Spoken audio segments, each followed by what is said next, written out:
Good morning, subscribers!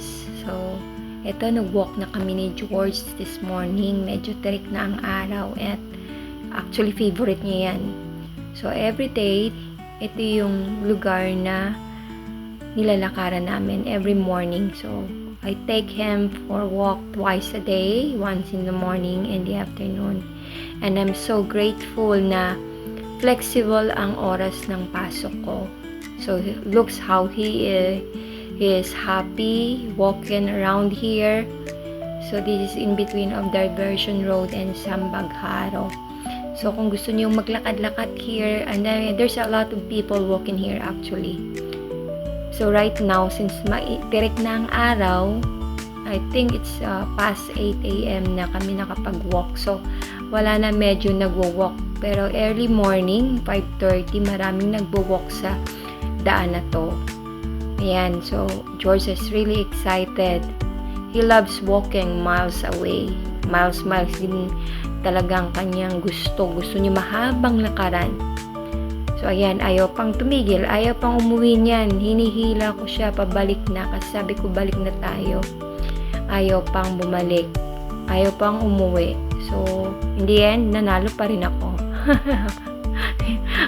Wala siyang choice kung di sumunod sa akin pabalik.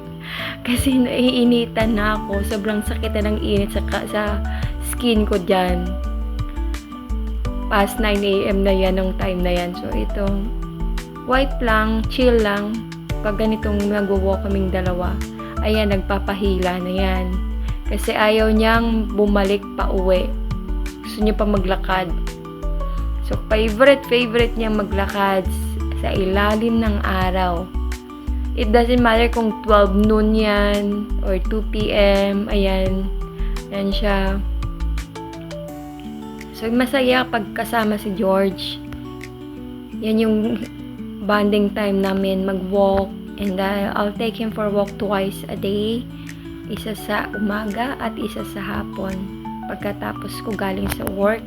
And then after that, nagpunta ako ng DIY para bilhan siya ng dish bowl niya. Kasi minsan pumunta kami ng festive walk.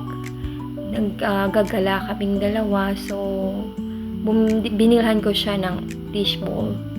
So, I'm planning to buy him a small bed para hindi na siya makikisiksik sa higaan ko. Dahil minsan, kahit tulog na tulugan na, sisiksikin ka niya at sisiksikin kahit ang lapad-lapad ng space niya. So, dito sa DIY, may iba't ibang treats sila. So, George doesn't like it. He prefers to eat biscuit, cookies for dogs. And the small treats na yung medyo salty, pero hindi ko siya binilhan. Binilhan ko sa dyan ng biscuit. Ayun, yan ang mga binili ko sa kanya. So, as pasalubong, then after that, pumunta ako dun sa kabila. Then, I'm still waiting for documents na pinaprocess ko. So, nagstay pa ako dyan sa festive for more than 4 hours. Kasi may mga documents akong nilakad at kailangan balikan at 4:30. So, hapon na ng time na yan at tirik na tirik pa rin ang araw. I thought month of May is a rainy season, which I really like. So, ayan, sa sobrang init, pumunta ako sa DQ, Dairy Queen, para mag-chill. Malamigan man lang yung lalamunan ko sa sobrang init.